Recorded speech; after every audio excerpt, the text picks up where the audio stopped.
আমরা সবাই শান্তিভাবে সবার সঙ্গে মিলেমিশে থাকতে চাই। এ নাজমুল নাজমুল এ নাজমুল এ নাজমুল এ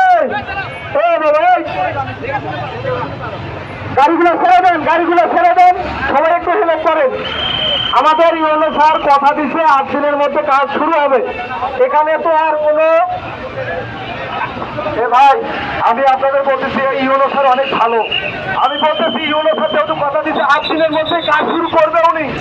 আমি আপনাদের বলতেছি ভাই আর কোনো ঝামেলা করেন না। একটা মানুষ বাচ্চাতে হাজার উপর মানুষ অসুস্থ হয়ে যাচ্ছে। আমি অনুরোধ করি বলি ভাই আপনাদের হাতে পায়ে ধরে আর কোনো ঝামেলা করিও না। 8 দিন আমরা দেখি ভাই, 8 দিন পর ইউনো স্যার এমনি কাজ করে দিবে। 8 দিন পরে ইউনো স্যার কাজ করে দিবে, আর কোনো ঝামেলা করিও না। এই 8 দিনের মধ্যে দুই পাশে 6টা ট্রাফিক রাখতে হবে এবং লোক পারাপারে সহযোগিতা করতে হবে। এই আবেদন স্যারের কাছে।